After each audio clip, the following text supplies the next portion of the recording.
you doing? This is Pete over at Southwest Rod Custom, and we just got our car done. We got it all wired up. We got all the AC hoses hooked up. We got the radiator installed. All our engine fluids are put in it, and it's ready to turn it over and start it for the first time. Now, we've been working on that car for almost 6 months, off and on, in between other projects. And we've also been making all these videos to help you, the Street Beast owner out there, build your car the proper way. So, we got our gauges installed. And if you look right here, in one of the last videos I made, you'll see that they're all wired up nice and proper. We got our plug on it. And before I start anything, you always want to have your gauges hooked up so you can see what your motor's doing. So I'm going to put on my dash right here. Okay, wire that female plug out, the male plug, just like you did this one, so it's a plug and play operation in case you ever have to take your dash out of the car. So the first thing we're going to do, we're going to check our lights, make sure those work. And I see that all the lights are coming on, so we know that's wired up right. When I turn my key on, if you look at the gauges, you're going to see that the gauges will have a slight movement to them. That's going to tell me that all the gauges are working. And as you see, our voltmeter's working, our oil temperature gauge and water gauge move, our speedometer reset itself, and our fuel gauge is, I don't know if that's working properly or not, but it moved for us. Now I'm going to check my turn signal lights right here, and I'm going to make sure our indicator lights work. There's our left one, and I see that's working. We go over to the right, and that's working. So, all our gauges are working. The next thing I'm going to do, I've already put 5 gallons of gas in the tank. But the problem is it hasn't already sucked up to the pump, so I'm going to take just a small amount of gas. I'm going to go ahead and pour just a little bit in there. And all that's for is to get the fuel up into the motor. And like I said, this motor's never been started. I don't know if the timing's set right, if the plug wires are right. This was an owner installed engine, so we'll see what happens from there and take it from there if we need to mess with it anymore. So I got the key on. I'm going to go ahead and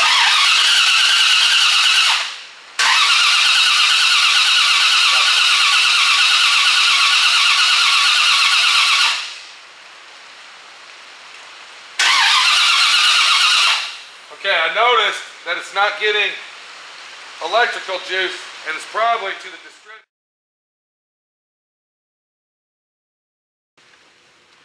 Okay, if you notice on your wire harness, which I completely forgot about when you get it in the box on your St. Francis quick wire harness, on the fuse box itself, there's going to be a kill switch right there. And when we were trying to start our engine a few minutes ago, the kill switch was actually on, so it wasn't letting any juice get to our coil. That's a very good option to have if you're accessible to the fuse box from outside the car. I go ahead and just leave it on all the time.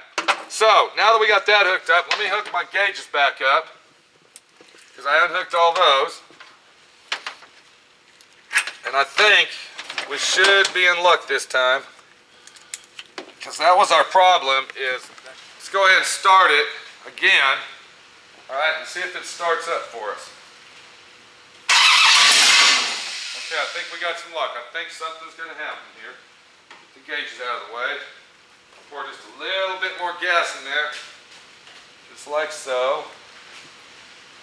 What we're trying to do with pouring this gas in here, we're not really trying to start it, because we don't want to rev that engine up. That's a brand new turnkey crate engine. What we want to do is we want to get that fuel to suck up into the pump. Okay, I think we're going to be in luck. I'm watching my gauges. Everything looks good. Okay, let me get a little more gas in it. Once the fuel reaches the fuel pump, we'll be all right, and it should stay running. And the timing will probably need adjusted, this, that, or the other, but let's see what we got.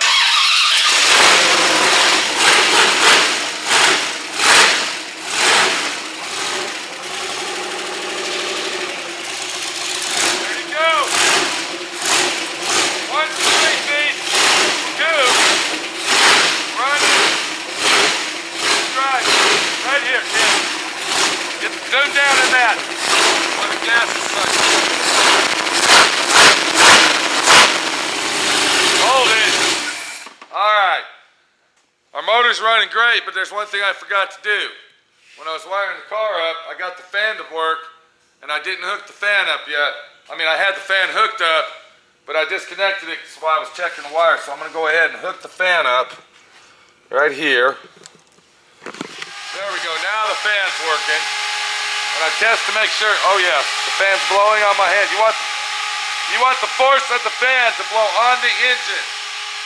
If you hook your fan up and it's actually blowing out, you have it hooked up wrong. Turn your wires around to make the polarity of the fan blow on the engine. So I'm gonna go ahead and start it up.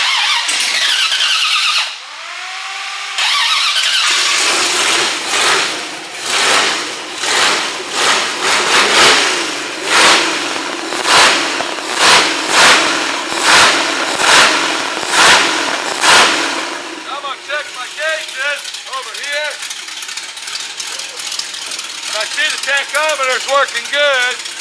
We're at about 6,000. We got 14, 12, 13 volts. We got 60 pounds oil pressure.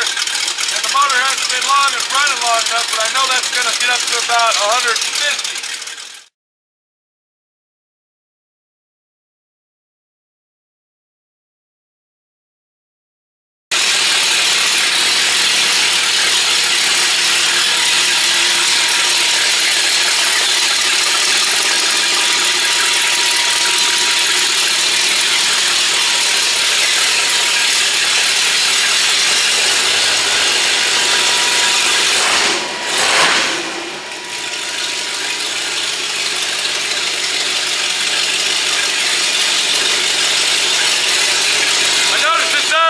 I'm going to go ahead and turn it out there.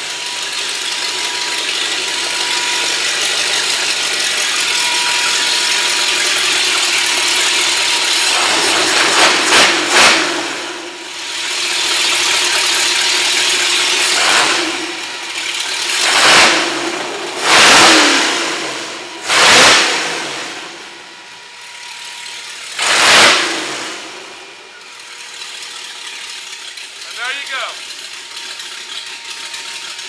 Get this thing finished out, and then we're going to start block sanding and priming the vehicle so we can paint it. I hope you watched everything you've seen. It's been a very big help to you. As you look at our gauges, everything's working good. The temperature's coming up. Still got 60 psi on the oil. We got 13.5 volts. We're idling at 600, 6,000, and we're looking good. This is Pete over at Southwest Rod Custom. I hope I've been helping everybody out there that owns a Streetbeasts car, and I hope you're starting to enjoy what you're doing to your car. If you got any questions, give me a call, or you can check me out at southwestrodcustom.com.